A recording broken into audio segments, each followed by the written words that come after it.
The following podcast is recorded and produced by Emerge, a media creators co-op, in affiliation with the network at bicbp-radio.com.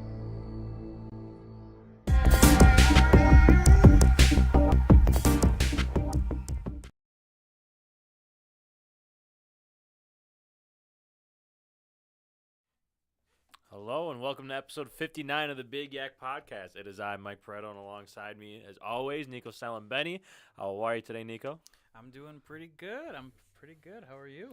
I'm all right. You know, another Wednesday under the old belt.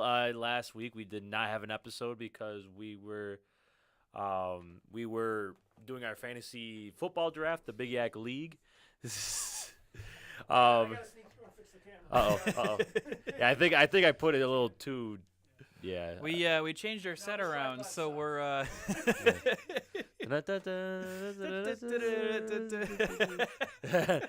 right. Yeah, you're getting shorter. Always shout out to our lovely studio producer, Rich Moreno. Shout out, Mr. Moreno.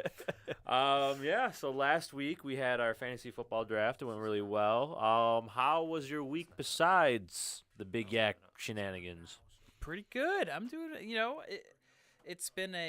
Honestly, it's the worst week in all of NFL because it's right at that like dead zone between preseason and the regular season. So I don't know. There's not much going on. It's like that anticipation for the season to start. 8 days away from NFL football, but 8 Lamar Jackson days. We're Lamar Jackson days away from football. That's crazy. Yeah. Do anything fun this past week or no? What did I do? I'm trying to think. I don't even remember what I had for lunch today. So, what did I do? I had a bunch of fantasy drafts, so that's always a plus. Oh yeah, we're gonna dive into that. When we do our fantasy segment. Yes, sir. I a bunch of them. Last week I went to Darien Lake for the first time in years.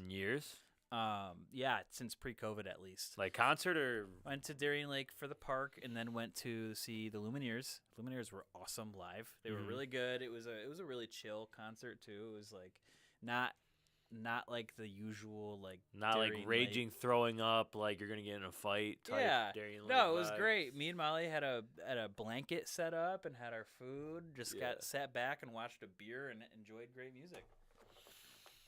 So nice. yeah, no, it was nice. But yeah, other than that, I mean, this has been just like fantasy draft after fantasy draft after fantasy draft. I'm in 10 different leagues this year, 3 dynasty and 7 redrafts. So like managing all of that has been an interesting. Tis the season, man. Tis the season. It's the most wonderful time of the year. Yeah, it felt like freaking Christmas. Yeah, I know. And I might pick this over Christmas. Not gonna lie to you. Hey yo, hot take. Hey yo, hot take. Yeah. Let's see. What did I do? Fantasy. I had a manual fantasy draft. A couple of buddies have a boathouse down in what is it called? Like Rutherford? Oh, Rushford Lake. Rushford Lake. Yeah. Can you explain to everyone what a manual draft is? So a manual draft is basically you're not drafting on your devices. No technology is involved.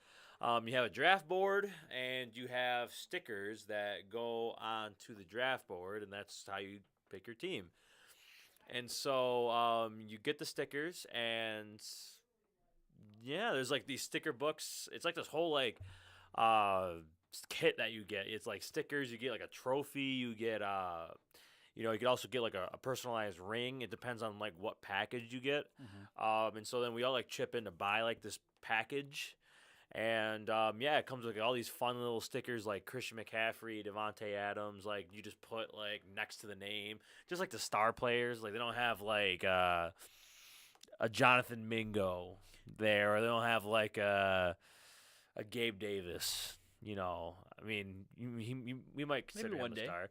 Yeah, but I'm talking about, like, the top. Like, I'm pretty sure they had, like, all the first and some of the second-round picks. But, Gotcha. yeah. I went down there for the night, had some beers, went on a boat, then we went to... So how does it get tracked? So it gets tracked, basically you put it on the board, and then the commissioner enters it into an app. So he enters it into Sleeper manually, the draft picks. So, yeah. So, I see. So, yeah, okay. yeah. So it's like he sees the board, like And then he just puts he it just in. puts in the teams. Gotcha. So it's Okay. not like an actual draft. It's just like he's manually assigning players to teams. Gotcha.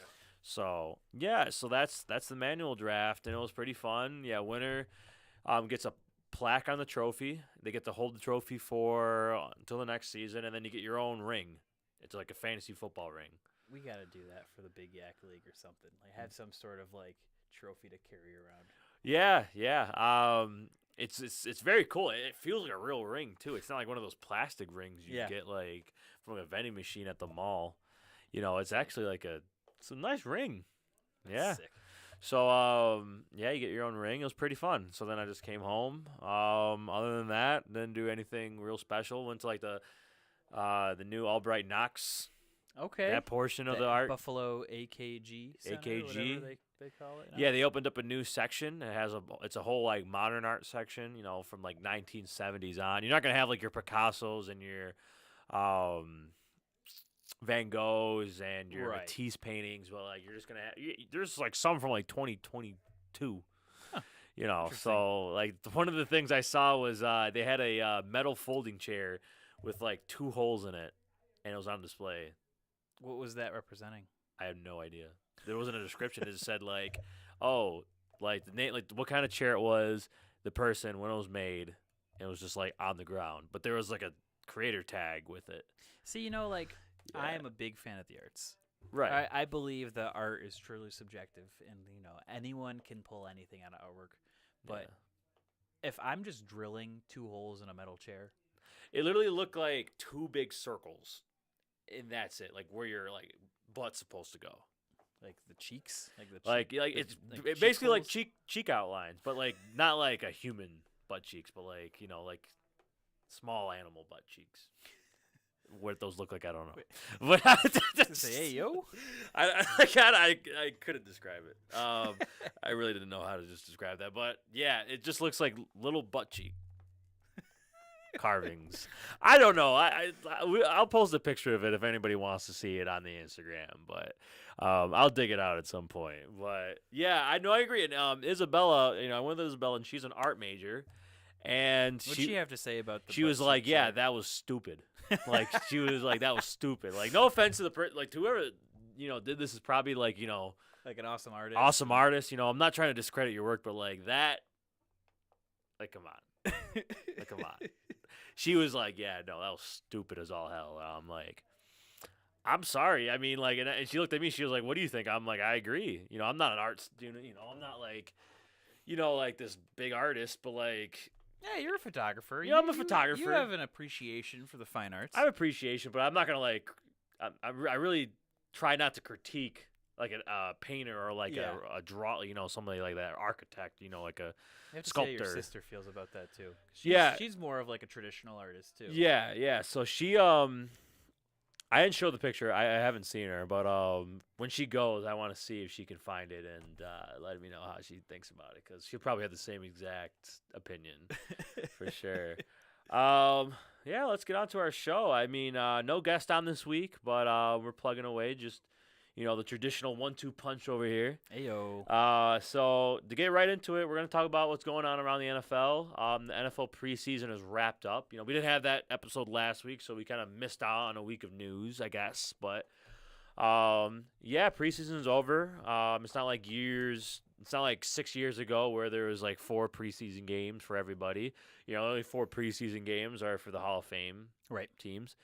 So yeah, this week is now designated to cut weeks, like a rest week. And then we have the 17-game seasons now, so it's like This is the calm before the storm. calm before the storm. The worst NFL week ever. Yeah, worst NFL week ever. So yeah, let's talk a little bit about the news. Roster cutdowns. Each team had a cut down to 53-man rosters this past Tuesday. A couple notable names like the Bills. The Bills didn't really cut anybody too surprising. But they did sign Christian Kirksey. I did see that. That's Yeah. going to be huge. I mean, that just adds more competition to that middle linebacker room, which was desperately needed.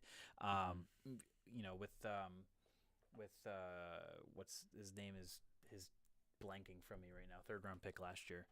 Bernard. Terrell Bernard, still nursing that hamstring injury. Plus Dorian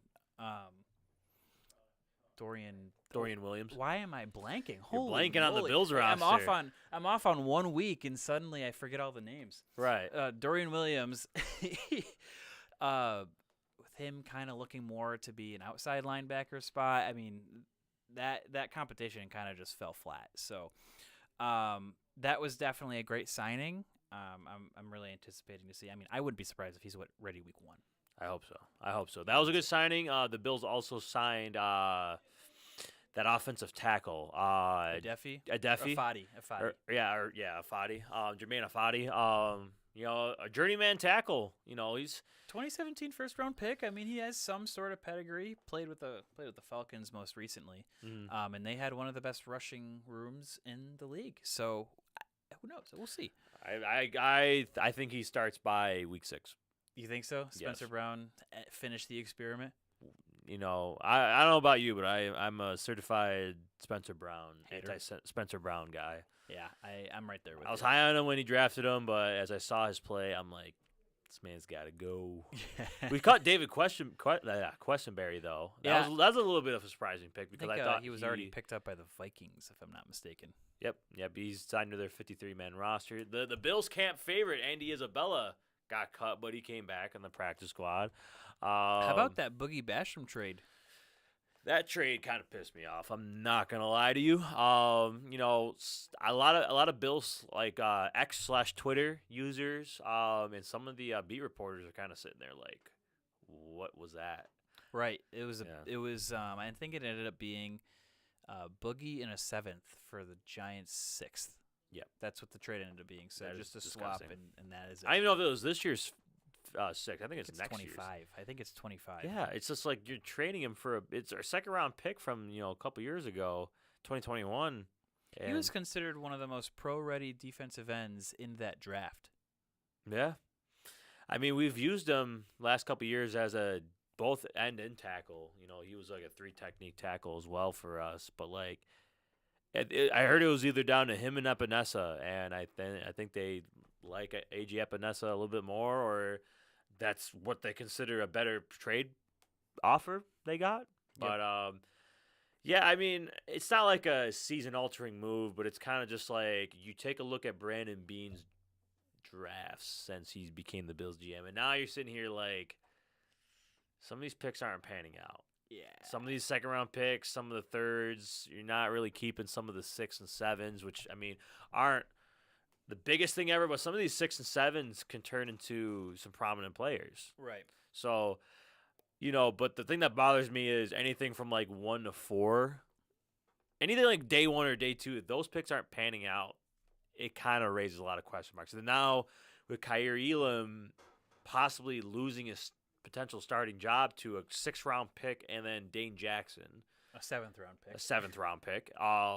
It's kind of like, what are we doing? Right. Like, what are our scouts doing? It's just a bunch of uncertainty. Definitely putting his draft history is under a microscope, I would say. Especially like I thought the 2021 draft was a little rough. Right. I mean, I'm trying to think of, there was Boogie Basham. It was Greg Rousseau. I like Rousseau. He's not having like that immediate impact, but he's growing. Yeah, he's poised So- for a big year this year. I think this is a huge year for him. This is a huge year for, contract talks already with him being a first-round pick. By the end of next season, they'll decide whether or not they want to pick up his 5th-year option. So there's a lot on the plate for him, and I think this is the year he kind of puts it all together. But yeah, no, to your point, it's been kind of a rocky day 1 and day 2 specific look. I mean, go back to 2020. They didn't have a first-round pick. They had Stephon Diggs. That was A.J. Epinesa draft. Yep, A.J. Epinesa was the first pick that year. Who else? 2019 was the That was Ed Oliver. that was Ed Oliver year. Then the year before that was the Josh and Trey Edmonds. Yeah. So I mean, it's kind of like, oh, we got Josh Allen, great, and then like we got a franchise quarterback, but then it just seems like the quality of some of these picks after that is kind of like, ugh. Right. But he's got some steals. Matt Milano. I believe I think that wasn't him. that wasn't him. That was Doug Whaley. 17 with Doug That was Whaley. Doug Whaley. That Oh, was yeah. more Sean McDermott, I would even say. Yeah. So yeah, Gabe Davis. I mean, Gabe Davis had his That moments. was a hit in the 4th round. That was a hit. Christian Benford, I think, is a hit as well. And you know what? I think Christian Benford starting as CB2 right now seems to me more of a statement for Christian Benford than it does for Kyrie Elam. Yeah. We've seen flashes of Kyrie Elam, and we've seen that talent all there, but I think it's just taking a little bit longer to put it all together. So I'm not completely out on Kyrie Elam, but I am all in on Christian Benford. Right. So yeah, we'll see. And I mean, it kind of raises a question to hopefully this Dalton Kincaid experiment works out. And I'm hoping. I mean, the hype train is real. The hype surrounding train is Dalton real. Kincaid. He looks as good as advertised. I've seen him play in person. He looks every bit as advertised in person. Preseason, he's starting to show it. I mean, he is such a smooth route runner. Yeah. And like glue for hands. And that was what he was advertised for coming into this draft. And here we are again, and he's still doing the same thing. And I mean, people are still calling him Baby Kelsey, which I'm not ready to say anything like that yet. But you can see some of the resemblance. That's all I'm gonna say. Right. So we'll definitely see. Definitely a little bit under a microscope, but hopefully, Elam catches his footing. Steps up, and maybe by mid-season, things change for the better. What about else? Bailey Zappi? Bailey Zappi was a surprise. I think, in the whole Patriots And Malik organization. Cunningham, yeah. Where Patriots sit right now sitting with just Mac Jones as their number one quarterback, any quarterback right now. Just the only quarterback. Only quarterback. That was a head scratch for me because I thought Bailey Zappi gave Mac Jones a run for his money in his rookie year. I mean, he is back on the practice squad, so he's not going anywhere. He had offers from 7 different teams, and he chose to go back to the Patriots. Probably because that's his best chance of starting. He'll be back I think he gets back on that active roster. I think they're just sorting out IR moves. And that, yeah. Kind of like what happened with Isaiah McKenzie. Gets cut. That was kind of like, that puts Indianapolis at only 3 receivers on the roster. Right. And then he comes back. And it was just because of, just shifting around the roster, IR stuff, all that good old roster movement. Good old manipulation. A couple other names. Bradley Roby was cut. The Saints. He was I think they're starting nickel. He was a starter. Starting nickel, one of the starting DBs. Jamison Crowder was cut from the Giants. Yeah, I mean, I think I don't know. He was injured for the Bills, a year or two ago, and just didn't really pan out. I mean, maybe his career is kind of on the downwards path, but I don't want to say anything yet. If they're keeping Cole Beasley on the practice squad instead of I don't know if they signed him back to the practice squad, but they're keeping Cole Beasley on the practice squad. That kind of indicates some stuff. Hey, news that we haven't talked about yet, possibly some of the biggest news. Trey Lance trade. Oh, yeah, we didn't cover that because we were drafting last week, so Let's that talk was about big. it. That was big because, we've been on the show saying it's time. Yep. It's time. If you have him in dynasty leagues, sell him. But the Dallas Cowboys was a team that I did not expect trading for him. And I heard teams Buffalo like was the Bills interested. put in for him. Yeah. Who else? There's a couple other teams that put in a little bit of little shot, little dart. I mean, hey, given even if you have a certain, why not every single team in the league look into the 2021 third overall pick? Yeah, You know what I mean? Especially if your backup quarterback situation isn't great.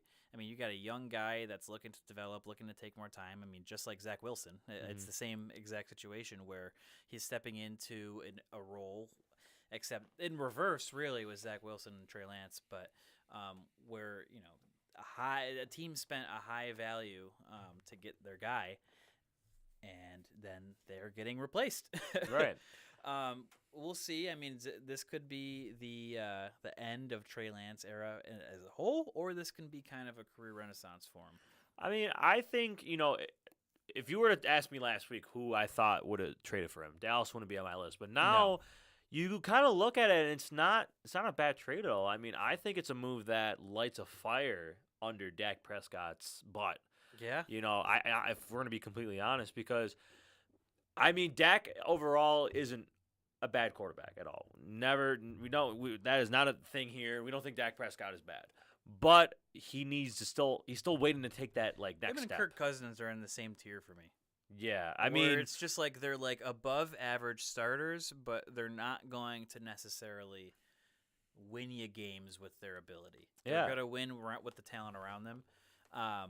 They're like, yeah, they're not gonna lose you games either. They're Mhm. just they're gonna be there and they're gonna be solid contributors. Guys like that, or AKA any 49ers quarterback the last 5 years. right.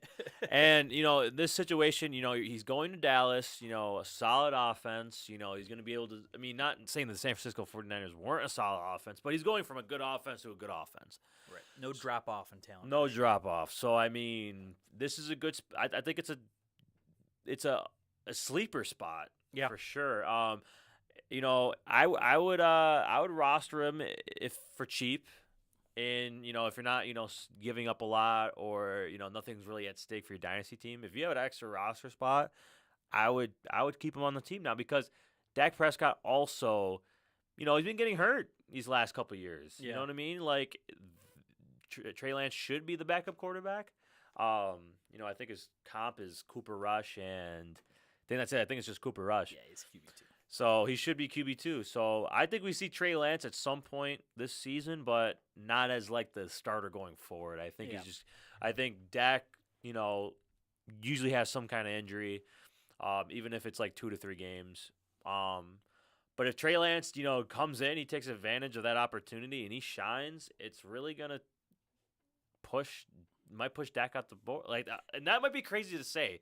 It might push Dak out the door, but I mean, how long are you willing to keep losing in the postseason with Dak Prescott? Right. That's the thing. That's the thing. You know, it would be the most like Vikings thing ever. You that? can already see it coming. Where Kirk Cousins, he's not going to play next year, Right. or not play for the Vikings next year, I should say. Yeah. He's going to find another team because that's just what's been decided between Minnesota and Kirk Cousins. Mm-hmm. Let's say Dak somehow finds his way out, and I think Minnesota's the perfect landing spot for him. But it would be such like the most Minnesota thing ever. Right. They're always a little. I mean, not with Kirk Cousins, but they've always been a little sneaky with quarterbacks. I mean, like I'm just trying to date back to like the whole Brett Favre thing. Just like that get was another so under the above rug. average quarterback to just coast your way to keep having decent quarterback play. I mean, when was the last time the Vikings like drafted and had like a franchise starter? Was it long time? Was it Teddy Bridgewater for a couple years? I mean, Teddy Bridgewater, I would say, is like the closest thing, but he just wasn't it. I mean, Teddy Bridgewater, they tried it with I think Christian Ponder. I want to say Christian Ponder was a name. Not good. So they've tried. Just hasn't been successful. Just keep signing your higher end veterans. Maybe Derek Carr goes there after a stint in New Orleans. Minnesota was my favorites for Trey Lance. Yeah, because that would make a lot of sense. Kirk Cousins on a contract year. You send him to a team that isn't in your division but same conference, and then again goes to an offense that's pretty good. So that would have been a nice ideal situation. Kirk Cousins, they don't want to pay him. They have Trey Lance experiment. Yeah, Trey Lance would have been a cheap experiment. 2 years of cost control. Yeah, and or then 3 if you pick up his fifth year option. Yeah, he still had. He still has a 5th year option. They gotta what's it called? Figure out with Dallas. So I mean, very very interesting. But yeah, Trey Lance to Dallas. That's a very interesting move. Trying to think of a couple other roster cut downs. Miles Gaskin from the Dolphins. He went to the Vikings. He went to the Vikings. I think he went to the Vikings. Yeah. But I mean, hey, Dolphins running back room is deep, and they were poking around at Jonathan Taylor too. I don't know if you saw that. Yep, they were. Ultimately, it didn't pan out. Jonathan Taylor is still a Colt, but it just seems like they have such a deep room. I was surprised that they went after him, or at least talked about it. Yeah. A couple other. I mean, like there's a couple unrestricted. What am I saying? Undrafted free agent receivers that made rosters. Like Jason Brown-Lee made the roster. Jake Bobo made the roster in Seattle. Yes, those are 2 names that were preseason guys. They balled out in the preseason. So, Got to see some of those guys make the roster. Let's move on to you touched on the Jonathan Taylor thing. It's just we keep saying on this show of how screwed up this situation is. Is he going to play for the Colts this year? Is I he don't know, going to man. play a snap of football They for said the Indianapolis Colts? They said his relationship with the Indianapolis Colts is unfixable, and it shows. I mean, Miami. It came out today that Miami tried trading Jonathan Taylor to the Dolphins for Jalen Waddle straight up. In what world is Miami taking that trade? I wouldn't. Jalen Waddle is a wide receiver one in a team that already has a wide receiver one in Tyreek Hill. Yeah. So, you're not going to trade him. And then, again, we talk about the whole running back market. I mean, running backs are just not as valuable as receivers. Right, so, in this day and age especially. So to straight up trade Jonathan Taylor for Jalen Waddle. That was really what the... Yeah, no, that was the thing on I saw that on X earlier. That was the thing. They called him about Jalen Waddle, Jim Irsay, or Chris Ballard. One of the two did. And I think Mike McDaniel or Chris Probably Greer just laughed his way off the phone. simply said no. It was just a simple no. I mean, like, not happening. Not happening. It's I not wouldn't happening. do that trade. Would you trade in a fantasy league No. Jalen Waddle for Jonathan Taylor? Like, come on. Unless my running backs were like Samaje Perine and like Would Damian Madden accept that Harris. trade? Like, in what world does this trade Madden ever make might. sense? Madden's kind of screwy. Madden you could do anything. Yeah, this is what you do. You set Jonathan Taylor as a punter, and then, you can get him. There you go. So, yeah, I mean, it's just a screwed situation. The Colts every day are just not giving themselves a good look as an NFL franchise. They're holding this man hostage. Hey, since Daniel Snyder left, we needed a new face to hate. Yeah. Jim Irsay's next Jim on Irsay, that list. He's up there. So JT not traded. He's going to be on the PUP list he's going to miss the first 4 games, and that sucks because a lot of teams drafted him in the first 3 rounds of their fantasy drafts. Mm-hmm. So no Jonathan Taylor first 4 weeks. If at all. At all. And then I think the next big trade, time to make a trade would be the trade deadline. Other than that, unless you trade him before or in between that PUP list return, so week 5 to I think week 8. I want to say there's like a 3-week period of where you can trade it's him. do you think he comes back, or are we going to see a Le'Veon Bell situation where he's just going to hold out until he's traded? I think he is not playing another snap for the Indianapolis Colts. That's my personal opinion. I think he is done, and I think he either gets traded or it's Le'Veon Bell. I think it's one of those two. If I had to be completely honest with you, I just think their ties are cut. The ties between Taylor and the Colts are cut, and that's it's unfortunate, but I don't blame him. Yeah, at all. Jim Irsay has done a lot of questionable things over the years, and this is where the spotlight is really showing because, as you said, he's the owner he's one of the owners to hate right now. He's the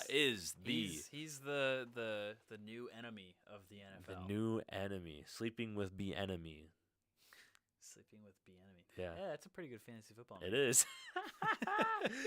He's not actually sleeping with the enemy, unless there's something we don't know. Unless something we don't know. No, we're kidding. Jonathan Taylor ends up on the Commanders. Oh, just know something happened there. Oh, moving on. Chris Jones still not reporting.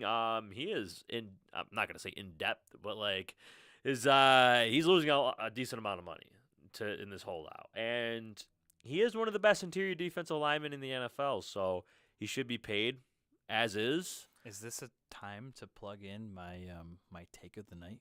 Your take of the night. Let's hear the take of the night. They're taking it to the bank right now. Real quick. Give me Lions money line. Lions. Week 1. Thursday Night Football to open it up.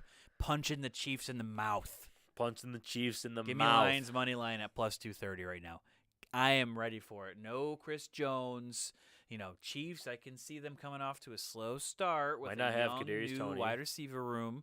Yeah, I don't know. Again, I'm not saying this is a prediction of their whole season. I think the Chiefs are still going to go in and win their division and make a deep run in the playoffs. But week 1, I don't know. The Lions are hot. They're the new darlings of the NFL right now. They might come in and punch them right in the mouth. Kick the door in. That's my take of the night. All And right. especially with Chris Jones still holding out, no interior defensive line, might be a heyday for the David Montgomery Jahmyr Gibbs combo. David Montgomery All I'm saying. over 2.5 touchdowns. That's nuts. That's I nuts. wouldn't go as far to say over 2.5. I don't know. I thought we were getting nuts. Maybe Jared Goff over 2.5 passing touchdowns. I could see that. Yeah. Jahmyr Gibbs, breakout game, week 1. Week 1, yeah. Is that even a breakout if he never had anything to break out of? Just Good straight point. up like, hey, I just spent a 12th round or a 12th overall pick on a running back, and I'm going to show you why. And then we're just going to kick your teeth in. Kick your teeth in. So yeah, Chris Jones not reporting, and he's very serious. He's not planning on reporting. So we'll see We when. got Le'Veon Bell, but big man version. Right, big man Le'Veon Bell. So we'll see if the Chiefs finally crack. Josh Jacobs returns on a 1-year, $12 million extension. I wasn't expecting that. That was a little bit of a shocker to me because I heard he was kind of like Indianapolis and Jonathan Taylor. Probably not as screwed of a situation, but he was leaving Vegas and he wasn't coming back. So at some point, they're like, all right, buddy, we need you back. Come on. Please. So Josh Jacobs is back. The Zamir White train at a halt for now. So yeah, Josh Jacobs 1 year, $12 million. It's basically they're replicating the Saquon Barkley deal, just giving him a little bit more. Yep.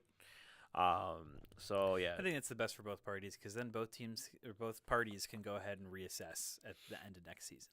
yeah. If Josh Jacobs follows up with what he did last year, then by all means put him to a long-year deal. But it puts the team in a good situation to not have to commit, and it puts Josh Jacobs in a good deal to make a few extra bucks this year and then kind of prove it to the NFL on why he's worth a long-term deal. Right. Yeah. So leading rusher last year, I get paid as accordingly. And then our last headline: Jerry Jeudy out for a decent amount of time. That is pretty good fantasy implications because Jerry Jeudy has been going up there. He's a top He's top 55 pick. Top 55 pick. Get him in like the fifth round, sixth round. Yeah, I mean that's a pretty solid wide receiver. He was potentially taken over as if not, or already was the wide receiver number 1 in Denver. So he is out until further notice. We don't really know when he's coming back. But he could miss up to like the first month of football. Yeah, I mean they didn't put him on the PUP list, which is a good sign. Mhm. But I mean, hey, he could take all those 4 games to recover. He could just take 1 or somewhere in between. I'll be real interested to see, but all this just to say that this is a Marvin Mims segment. Marvin Mims segment. My guy, Marvin Mims. His guy. That being said, let's dive into fantasy football. This is a very fantasy football centric episode. That's all there is to talk about right now. Yeah. There's no football except for your drafts. So here we are. So we're going to start off breaking down the Big Yak Fantasy League. A little bit of a recap. It was a fun night. We had about 7 or 8 out of the 12 people, come, and we had a good night in the Emerge basement. Yeah, I had the first overall pick. That was by randomized order, so don't think it was rigged. We have proof if you guys want proof, but I won the randomizer. Nico randomized it. I did. And There's no collusion here. No collusion. I Wink, got the first pick. So pick 1-1 had to go Justin Jefferson. I mean, that was, either Jefferson or Chase, I think is the clear cuts. But Jefferson, without a doubt, 1-1. That's easy. How about you, Nico? Nico, you had the 10th pick. 10th overall pick, and then I ended up going Nick Chubb. I went Nick Chubb at 110, which was the safe route. I mean, he has potential RB1 overall. He potential to be RB1 overall. And then I followed that up with A.J. Brown falling to me in the second round. Yep. And that was also just like take best player available and call it a day. Yeah. I was able to, on my return, get Chris Olave and T. Higgins on the back-to-back. So awesome. 2-12 and 3-1. I was very happy with that outcome. Jalen Hurts went right before me to Taj, so that kind of took out my quarterback plan a little bit. But then I was like, you know what? If I could get Chris Olave and T. Higgins here, 2 of the best young receivers in the NFL, give me them. This is my first year ever having any Justin Herbert shares, so I was really excited about that. Yeah, you got him 4 4-3. Yeah, 4-3, which is kind of early for him, but there was a run on quarterbacks, and I wanted Justin Herbst's potential. I was hoping that Justin Fields would follow me, but Beefy Cards, a.k.a. Alan Garcia, he grabbed him at 4-1, so missed out there. And I want to talk about my steal tonight. Breece Hall at 5'10". Breece Hall at 5'10". Look at that. End of the 5th round, I was able to snag Breece Hall. He was just kind of sliding and sliding. I was like, there's no way. He started sliding at that 4th round turn, and I'm like, there's no way after I took Justin. I was like, I have to take Justin Herbert here. And then I just watched him just sit there at the top of the draft board, and then Kenneth Walker, Alvin Kamara, J.K. Dobbins went ahead of him even. So I was just like, yep, thank you very much. I'll be taking that. Yeah. I mean, I don't know if I would really say if I had a steal tonight. I would probably say T. Higgins was mine at 3-1. You know, I've been seeing him get paired with Chase as a stack at like 1-4 to like a 2-9. So I'd probably say slightly T. Higgins at 3-1. David Montgomery in the 9th round for you is pretty solid. That I liked as well. You know, that was my 3rd running back taken. And David Montgomery, he's going to be a co-starter with Jahmyr Gibbs. So yeah, he's going to be a contributor. And it's not the sexiest pick in the world, but it's a pick that'll work for you. He's good for, I think right now, at least in the first few weeks, he's good for, 10, 12, 14 points a game, and that's perfectly fine in your flex spot. Let's talk about our man, Terrell Ford. Oh, Terrell, I love you, man. But yeah, we love you, but that was an interesting draft. Interesting draft. That's what I'll say. An interesting. Yeah, Alvin Kamara, 5'5". I mean, he's suspended. I don't know if I go him there. Then you hit up with Dalvin Cook right after. Kamara and Cook, I mean, his running backs barely playing week 1. Your first 2 running backs. I mean, he did get it was going good. Got Tyreek and Devontae Adams. I was like, it was going good. Things just kind of got sour after the 4th round, though. Yeah, Lamar was also a great pick in the 3rd because that was kind of foreshadowing the run on quarterbacks. Yeah, but then he goes like San Francisco defense at 8-8. I think that's just very early for defenses in general. I mean, hey, you guys might have gone away with getting a defense in the past pre-10th round, and it worked out for you. But I just think going forward, it's such a streaming you're not. There's maybe 1 or 2 defenses, and you never know which one it's going to be. Like last year was the Patriots. Mm-hmm. There's always like only 1 defense that's like every week starter. Yeah, and it's just like your hit rate drafting the best defense from before isn't that great.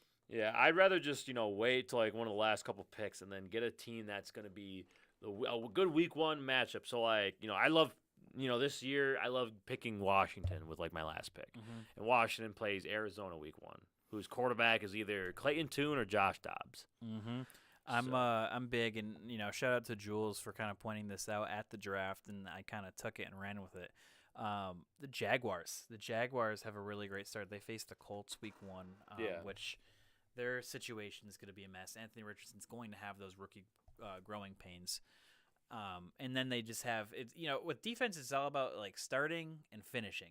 Right. They're the back end of the schedule. I mean, they have not much going on in terms of offensive talent that they're facing. So they're a great pickup in that last round, and they were always available for me. Yeah, and I think like one of the funniest things of the draft was Jordan Parks, how quickly he was taking some of these guys. He was like, It was like he was auto picking. Like how fast the auto pick moves when you're going through. Like he was just like go. Like Keenan Allen was like 1 second, like boom in the 4th round. We're like, damn, we like Keenan Allen, but I don't know if there's no way Keenan you love Allen him that much. Yeah.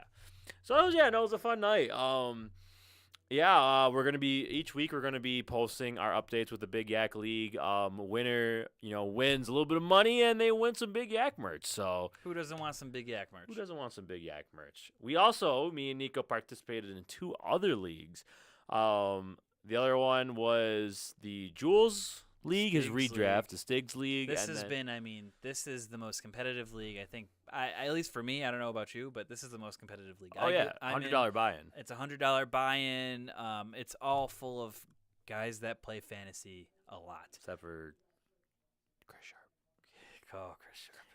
No, I love you, Chris, but like, goddamn, man, some of those picks were just scary. Questionable. Scary, man. It's just like it's just not. It's that, and then like some of his trades are just kind of Questionable. like why. But yeah, the Stigs League was fun. We went to our buddy Rodney's house. Usually we go to the Anchor Bar in Niagara Falls. That was kind of like our tradition. But this year we were leaning more towards like, hey, why don't we like hang out? Get at a couple different beers, space. bring some food. Everyone brought a plate, which was really cool. There's so much food. It was great. Oh, dude, there's like, we were stressing like, oh, hopefully everybody brings enough food. You had like Austin saying, oh yeah, I'm gonna bring some like 1942, and we're sitting here like, we're at a fantasy football draft, buddy. I'm not getting hammered during we're not the fantasy getting football hammered. draft. Yeah, we're gonna talk about that. I'm gonna have a beer, but I'm yeah. So it's just like stuff like that. I brought a fruit tray, I bought a pack of water, and I bought some Wegmans chips. Ayo. Shout You out got a lot Wegmans. of hate for your Wegmans branded stuff. I mean, the Wegmans. Listen, Wegmans water. I don't know why so many people hate on Wegmans water. It's good water. I don't mind it. I guess that's a hot take. I guess the Wegmans water being good is a hot take. Joey, do you like Wegmans water? That's the best what I'm water. saying. It's good stuff. It's Like- good stuff, cheap. I do like Poland Spring. Like Poland Spring is a solid water, Right. but That's what I'm drinking Wegmans right now. just is like it's easy, it's simple, it's cheap. Like, come on. Let's clip the Wegmans water slander. Like people compare it to like Dasani. Like Oh, it's not that bad. I don't No. care who it is. It's not that bad. It gets the job done. Maybe it's because I've been working there for a while, but like still, yeah, like you're tuned to it. Like that's all we drink. yeah, even like before, like as a kid though, like I still drank Wegmans water. Like Mhm. before I started working at Wegmans, so it's kind of like, it's really not bad water. It's really not bad.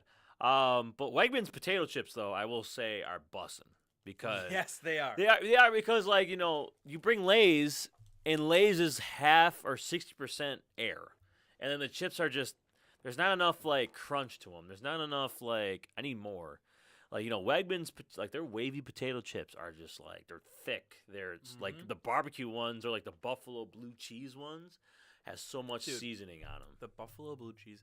I haven't been able to find them anywhere. Yeah, they've been out of stock. They're so good they just sell out immediately. They're the number one flavor, I'm pretty sure. Yeah. Of all like Buffalo division stores, I'm pretty sure they I've are. been trying to hunt them down because they're so good. Yeah, They they- taste like chicken wings. And Ye- I'm not even like a big chip person. I don't like cheesy chips. Like you will never ever see me eating nacho cheese Doritos. Right. You'll never see me eating I don't know, I'm just not like a big chip person. Right. But those buffalo blue cheese chips, I don't know what they put in them, but they got me going. I will give you guys a little bit of a life hack. I don't know if you've done this yet, but buffalo blue cheese, chips from Wegmans, and chicken wing dip. That sounds class. That is like one of my main like Bill's tailgate like combos, and like people were like, "Where the hell did you find this?" I'm like, See- Wegmans, and then you make your own chicken wing dip. I make my own chicken wing dip. I have a famous chicken wing dip back when I was at Syracuse because none of those people knew what good chicken wing dip tastes like. Right. Like, They're "Oh, all from, buffalo like, dip." No, the city. Nah. Exactly, the city. We were in California even at the time. That's when it really gained popularity when I was out studying in Los Angeles and had a little bit of taste of home with me because I had that recipe. Right. One of these days I'll bring it on set. We'll have some of Nico's chicken wing dip, but Hey man, I'm a sucker for chicken wing dip. now I'm gonna have to try it with the buffalo blue cheese chips. You might have just put me on. You gotta, dude. I remember I brought. just use wavy chips typically. Yeah, I brought them. I think back in like 2018 is when I like started. I've been doing this for a little bit. I brought them to some tailgate, and and they were like, "Who thought of this?" And I was like, "That's me. That's me. That's my idea." Put Mike's brand on it. Yeah. Yeah. Let's talk Stig's draft. Stig's draft. Yeah, it was a fun night. I pulled up and got me a pack of water. Got me some fruit. Everybody else, I mean, here's the thing.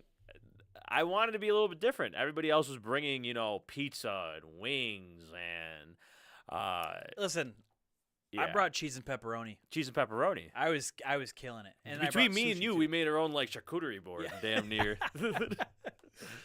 Yeah, it's so like basically like at a fantasy football draft, it's like beer, wings, pizza. Yep. Like that's in a Buffalo fantasy draft. That's like what Your you wings have. pizza. We had like the Last Supper. Like We- we had that's like the every best way to food put it. group. We had like it was like a four. It was like a. Who brought the four- sushi? I did. You brought the sushi. Yeah, it was gifted to me by thanks Wegmans actually from the Lewiston Jazz Festival. That's what I did over the weekend. I did the Lewiston Jazz Festival. Oh yeah, I stopped by for like a half hour. I think. Yeah, and so Wegmans was hosting a private event for some sponsors of that event, but I had some inside sources, and they were able to Starts let with me M? in. Not yes, but not Oh. that one. The other starts with M source got us both in. Oh, okay. So we snuck our way in and had an open bar, enjoyed a free drink, Yeah. and then they were going to throw out the sushi, so they just gave it to me instead. And so I walked home with a $90 tray of sushi. That is a steal. Yeah, and so then I was like, whatever, you can't eat that much sushi at home. So we took some for the house, kind of just like split it, and then brought some to the draft. There you go.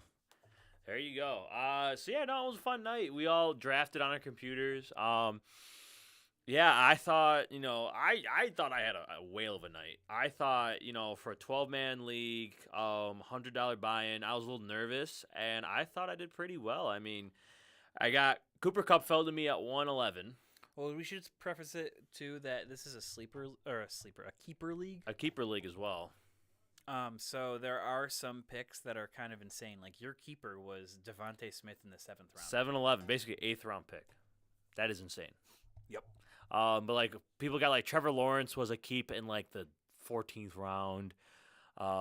Who else was a Calvin Ridley in the 12th. Calvin Ridley is another big pick. Calvin Ridley as a 12th round keeper was nuts. Yeah, so some of these people had like good keepers, but then like as I said, there's like a guy like Chris who kept Deontay Johnson and gave up like a 2. No, Chris kept AJ Brown. AJ Brown.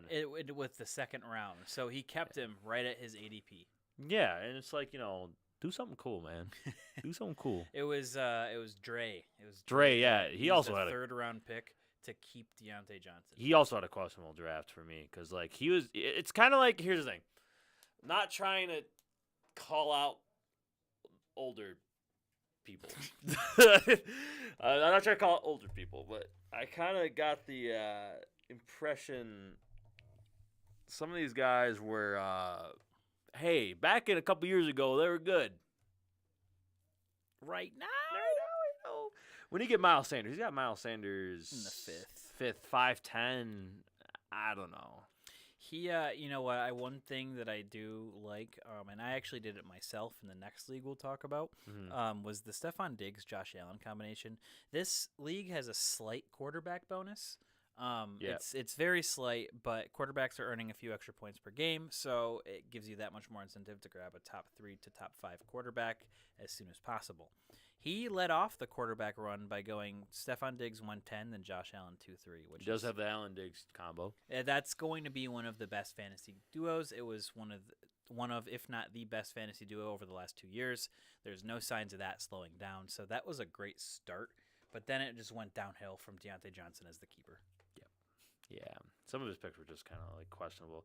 But yeah, no, it was a good night. Yeah, I thought Rodney, that was like, I know if you're watching Rodney, I'm sorry, but like the RB University, he named himself that. He went on a run of running backs before picking up.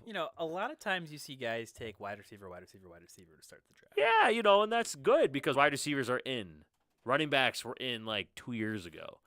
Bijan 1.5, Derrick Henry 2.8, Josh Jacobs is his keeper at 3.5. Which I will say that Josh Jacobs at 3.5 is a great keeper. It's nice, but you're sitting there now going in the 4th round, and you missed out on a bunch of these receivers. His wide receiver 1 is Keenan Allen. Yeah, I mean, that's not bad. It's again not the sexiest pick, but it's a pick. But then Mike Thomas as wide receiver 2.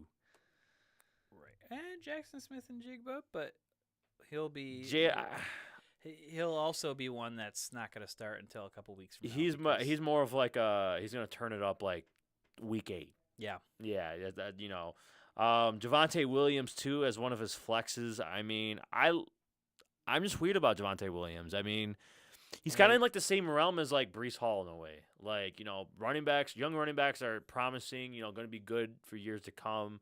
But like, they're both coming off of ACLs. Yeah. We just don't know yet. So, I don't know. I mean, it's just, his quarterback's Geno Smith too. I mean, Geno Smith was quarterback 5. But, yeah, waiting till the 10th round for a quarterback is kind of – I don't know, man. Love your Rodney, but definitely a little questionable draft. Yeah, you know what? He did grab Kenny Pickett in the last round. He does have could Kenny. be a potential keeper candidate this early with how much hype is surrounding that Steelers offense this Right. year. Let's talk about your draft. Yeah. Tyreek Hill fell to me that 1-7, so I was Good content pick. with that. I was solid there, and then the quarterback run started, so I had to back it up with a quarterback. In this quarterback bonus league, I had to get a quarterback in the second round. Amon-Ra St. Brown and A.J. Brown were already gone for wide receivers, and then I was looking at Jalen Waddle, Derrick Henry, and then kind of getting the third round guys. So I went ahead and grabbed Jalen Hurts with my second round pick. I think that's going to be solid. I think he's going to be another top 3 fantasy quarterback this year. So I'm happy with my pick at 2-6. Moving on to Joe Mixon at 3-7 and Aaron Jones at 4-6. Not the sexiest picks, but They're again, still when solid you're running looking backs. for your RB1 and 2, especially in a wide receiver centric fantasy atmosphere, these guys that were once first and second round picks are kind of sliding. And so, they're getting a little bit older up there in age, but I am completely content with taking Joe Mixon at 3-7. I mean, with the departure of Samaje Perine, there's really not much competition for snaps. I would presume a lot of Samaje Perine's touches are going to go to Joe Mixon, so that's a perfect RB1 for me. I mean, let's not forget his 55-point game last year. Not saying that that's the norm, but he has the potential to go there. And I followed that up with Aaron Jones, which, again, every year has never been below an RB12, believe it or not. Yeah, I mean, he's very overlooked just because of how his off seasons go. Mm-hmm. Not the best behavior, we'll say the least. I mean, I don't know. I mean, he didn't get convicted of anything, so Yeah, But it's jury's just, still up. you still get scared. Oh, Joe Mixon this, Joe Mixon that, and you're like, all right, is he going to suspend? It's kind of like the Alvin Kamara thing. Yeah. It's like, is he getting suspended or not? And you find out he's not, and it's like, all right, full We go. seem to be safe in here for this year at least. For this year at least. And then in the 5th round, there was a run on tight ends. So I went ahead and took Dallas Goedert to stack up with Jalen Hurts. So I'm content with that. I was happy Philly with stack? Goddard. I got the Philly cheese stack. That's my Dynasty name. Yeah, that's my dynasty name. So yeah, I'm content there. And then I loaded up on receivers going into the next 4 rounds. Yeah. Went Christian Kirk, Tyler Lockett. Again, not the sexiest pick, but he's going to produce points. Right. One way or another, Tyler Lockett's going to get his. Right. Followed that up with Gabe Davis, who kind of fell to me, I would say, in the 8th round, especially because us being in a Buffalo draft. Yeah. Yeah. I was content with Gabe Davis in the 8th. I think that there's still some upside there. I think right now you can put him in as a flex play with wide receiver 2, high-end wide receiver 2 upside. That's where I kind of stack him in right now. So decent flex play, and at this point in the draft, I already have all of my starters. So this is my top bench player. 9th round pick. Oh, good Lord. I'm here. I took Marvin Mims. There he is. Again, this is the hype. I'm going to sing it from the rooftops. Draft Marvin Mims. I want you to as make a early as Marvin Mims possible. song.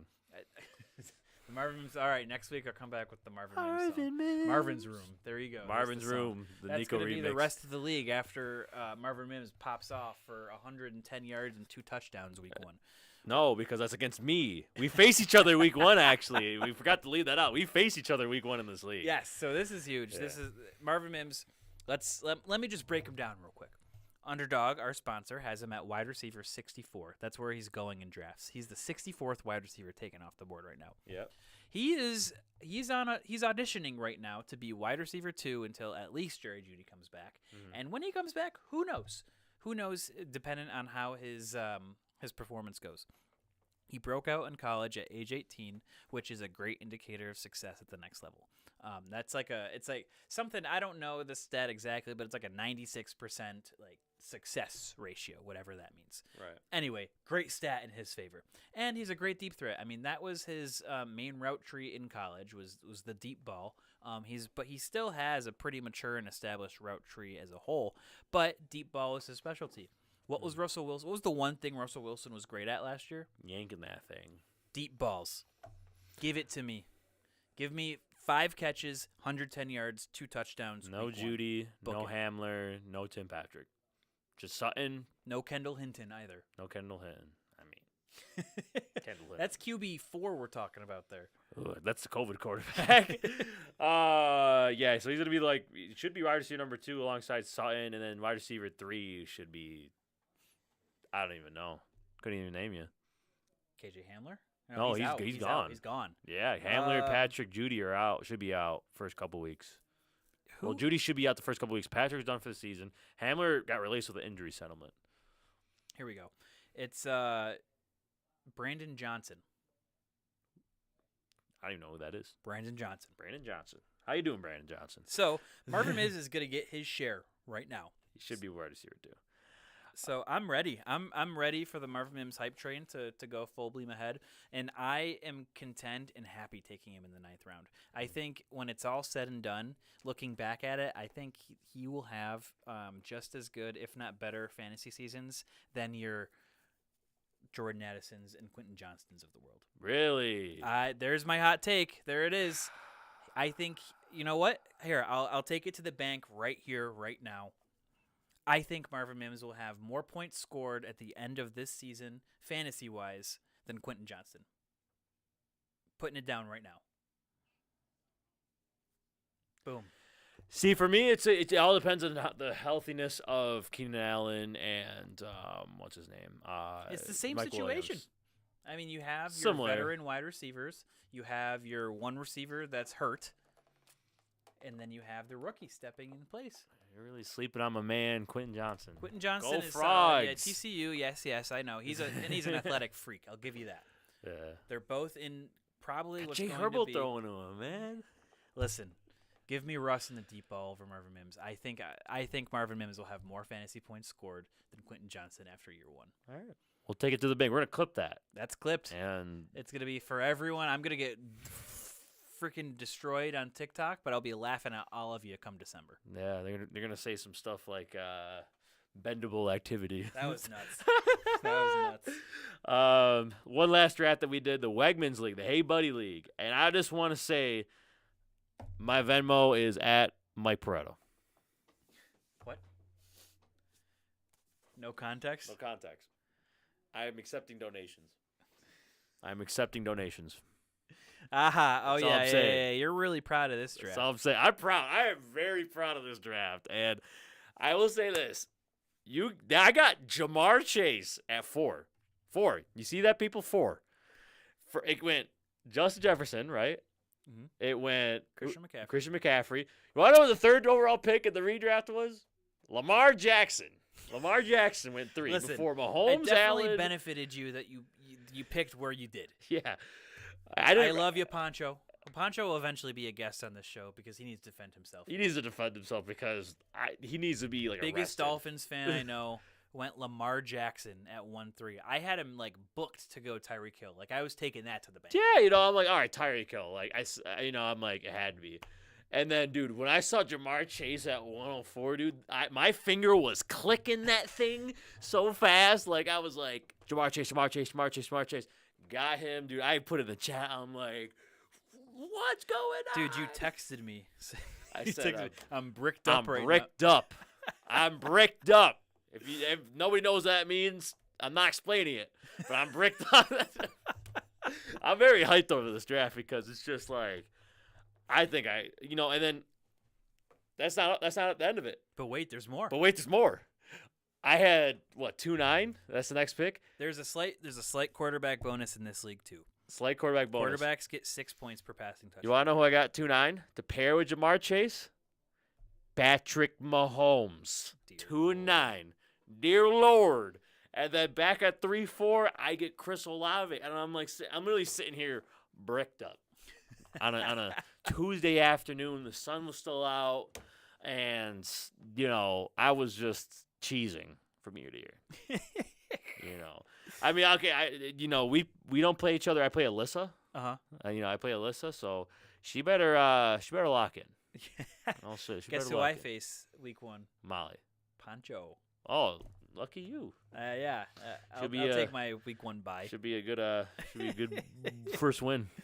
Can we just go over his draft real quick? Man, we're gonna have him on real quick to. We need to call him or something. Like we need him to like. Does our phone go outbound? It might. It probably does. Lamar Jackson at 1-3. Jalen Waddle at 2-10. I get it. That's his best pick. T.J. Hawkinson at 3-3. I'm not gonna sit here and like try to scoff at that pick. There was already 2 tight ends taken off the board, so sure, take your T.J. Hawkinson at 3-3. That's not bad. Javonte Williams at 4-10. I don't like that. I don't like that one bit, especially as your RB1. RB1. Get him in the 6th, and you could get him in the 6th round. Oh yeah, but it gets better. Michael Thomas at 5-3. This pick, dude, I was laughing so hard in my car. Just like I was sitting in my car. It came over my Apple Watch. I was like, no shot. Michael Thomas at 5-3. 5-3. Followed up with Jamal Williams, 6-10. I don't like that either. I don't like that as your RB2. Zay Flowers and Dalton Kincaid in the 7th and 8. That's defendable. I like Zay Flowers. Zay Flowers one was a good pick. A little rich for Kincaid. Kincaid's a little rich. It's defendable. It's defendable. Okay. But that's also here's the thing though. That's also his second flex. He has him. If you look at his team right now, I don't know if this is going to be his week 1 matchup or not. Dalton Kincaid is his second flex. Right. This is not a tight end bonus league. This is not just the a regular old, yeah. This is just regular tight end business. Raheem Mostert in the 9th. That is a super reach because you could get him in like the 14th. Alan Lazard in the 10th. That is also a super reach. I don't even know if people are drafting. No, he's draftable, but like he's going like 15, 14. He's like he could have got Mostert and Lazard in like the 14 and 15, but he got them in the 9th and the 10th. Miami's defense in the 11th. Listen, man. I will say I understand this pick because there was a run on defenses early. There was a run on defense. I hate the defensive runs. I despise them, but it is what it is. Listen, now you're going to have to defend this take because he went Harrison Butker at 2-10 right after somebody took Daniel Carlson at 12-9. I will. All right. Here's the thing. Defend yourself. I'm defending myself. All right. I don't know. Because I wanted the number 1 kicker, and I thought if I didn't get him, there could have been a run on kickers. But then also, I was at work, and I just got to work, and I was getting distracted, and I saw Daniel Carlson there, and I was like, you know what? Let's change up the strat a little bit. I had like 20 seconds left on the clock. I just said, boop. I get a text from Nico. He goes, instantly.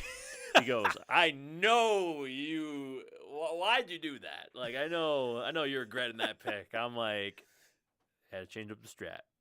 But in reality, I mean, not. Listen, Can I give you two names that went right after that pick? Oh, I want to hear them. Jamison Williams. Ouch. Jonathan Mingo. Ouch. 12th round picks. 2 ouches. Not even to mention like Rashee Rice, some of the top backup quarterbacks like Jared Goff or Daniel Jones, Russell Wilson, Justin Ross. Russell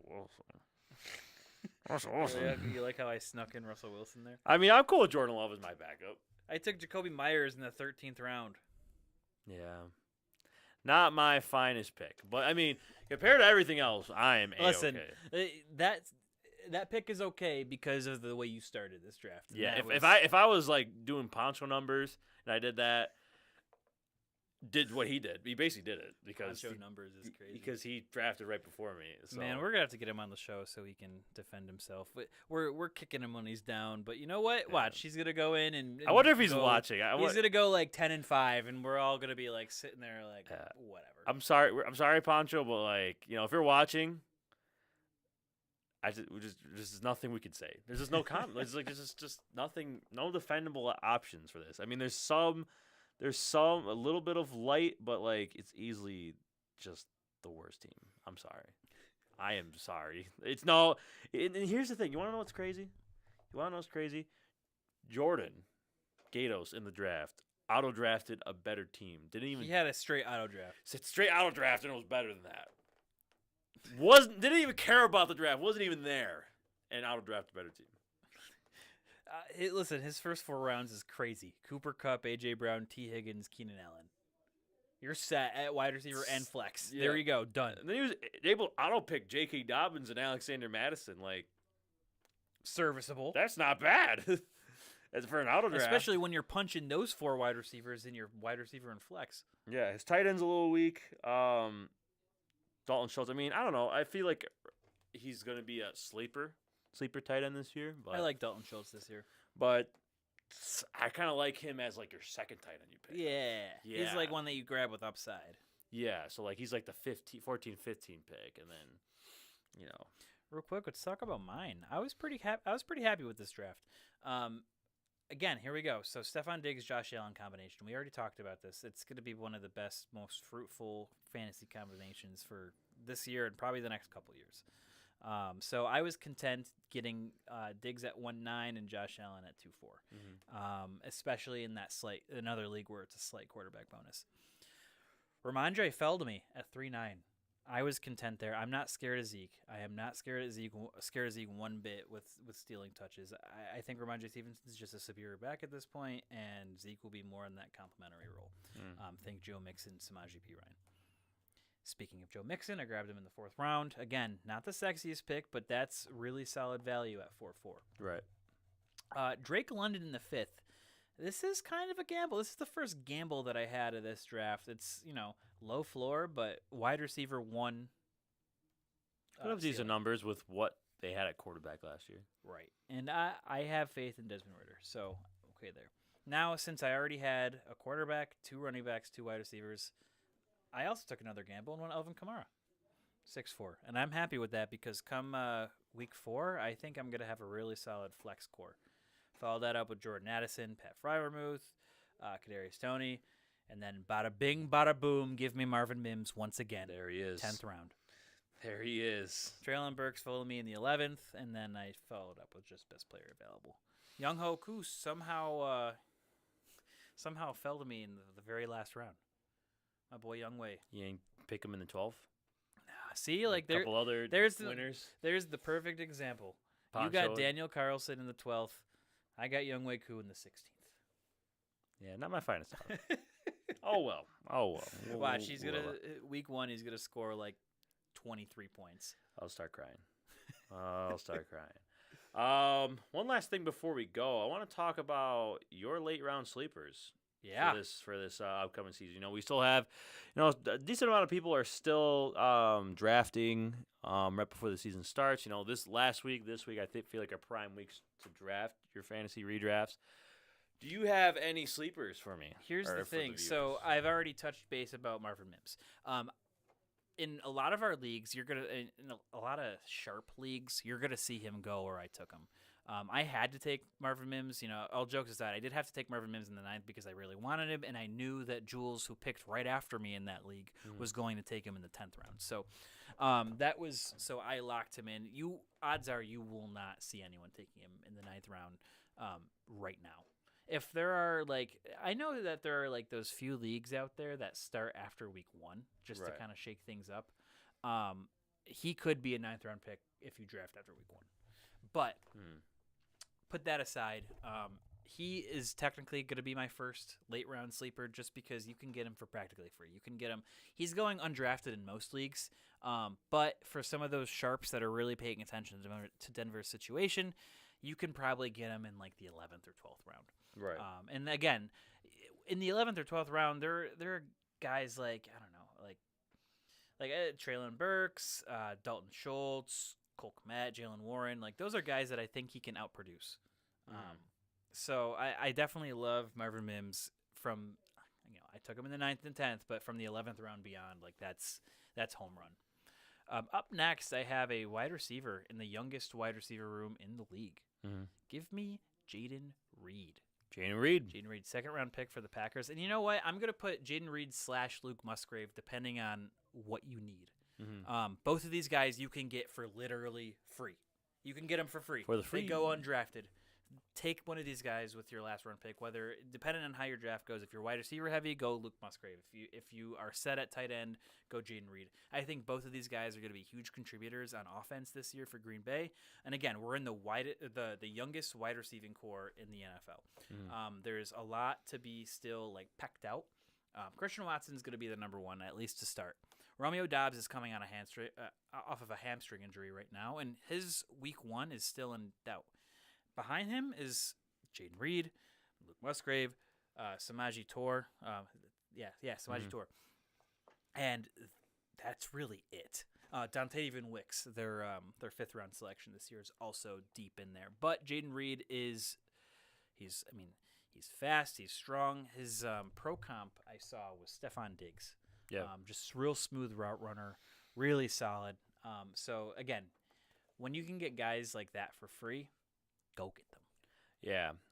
Some of my sleepers, I will say, this might be a questionable pick, but give me Rashad Bateman. Bateman, I picked him up in the Stigs and the Wegmans League. I got him in the Stigs League at 2-2, and then I got him in the Wegmans League, I think, 13-4. And last year, to start off the year before his injury, Rashad Bateman was going off. I mean, he right now is looking like he's going to open up as the wide receiver number 2 in Baltimore, but you have Odell Beckham. Odell Beckham hasn't had a healthy season in a while. And then Zay Flowers, it might take a little bit for Zay Flowers to adjust. He's a rookie. Sometimes it's not a given that some of these first-round pick rookie receivers are going to come out there and, blow the doors off. They're going to perform. So, right before Rashad Bateman got hurt, just a little insight, he had a 2-catch for 59-yard game and a touchdown. The Miami game, the big game, 4 for 108 at a touchdown, 2 for 59, and then got hurt. So, he had a couple games. I liked what I saw. He had some highlights. But give him a full season under his belt. He's going in the 13th round. So, I think as a bench player, stash him on the bench. He has some upside for sure. Yeah. In years prior, he was going even higher because he was a first-round pick 2 years ago. So, Rashad Bateman is going that late. I say if you're sitting there in the 13th round and he's sitting there, by all means, go get him. Another sleeper I have, a tight end. I have Dallas tight end Jake Ferguson. Mm-hmm. That's a huge one. That's a huge one. He is slated to be their starting tight end over the young guys Luke Schoonmaker and Peyton Hendershot. Yep. Jake Ferguson was, he played in 16 games last year behind Dalton Schultz, still put up 57.9 points in fantasy. But I got him, he's going in the 14th to the 16th round, even if you have 16. But I got him with my last pick at 15-11 in the Stigs League. And this is a Dallas tight end. Offense that they throw the ball a lot. It's a pass-heavy offense. It's a pass-heavy offense. Jake Ferguson isn't, regarded as the next, Dalton Kincaid's regarded as the next Travis Kelce. He doesn't have really that big of. Listen, their team is hyping him up. Dak Prescott said he's going to be a big-time player in this league. Dak Prescott anticipates a breakout. And take a look at, the shoes that he's filling, Dalton Schultz, I think it was over the last 3 years. Yeah, Dalton Schultz averaged 66 catches, 94 targets, 667 yards, and 6 touchdowns. That's solid production for a tight end. That's exactly what you want in a fantasy landscape. Give me upwards of 70 catches, give me upwards of 700 yards, and give me upwards of 6 touchdowns. That's more than what I'm content with as a tight end. Yeah. And getting him, like I said, this is another one where you got a guy you can get for practically free. Starting tight end potentially right there. Another sleeper I have is running back. I just had his name. Where did he go? I got mine ready. So give me Kenneth Gainwell. Yeah. So with Philadelphia right now, they are deep at running back, but they released Trey Sermon. So that really brings the top 3 to be Rashad Penny, DeAndre Swift, and Kenneth Gainwell. Kenneth Gainwell has taken RB1 snaps in the preseason and in training camp. So that's something to watch. But you're also looking at the most fragile running back room in the NFL. Mhm. The combination of Rashad Penny and DeAndre Swift, I don't think either of them have ever completed a full season without Especially missing a not game. Rashad Penny. So, given the two of those, I mean, odds are at some point when you're picking this late, again, he's another guy that you can get for practically free. 15th, 16th round if your league is a 16th round. This is a guy you can get there.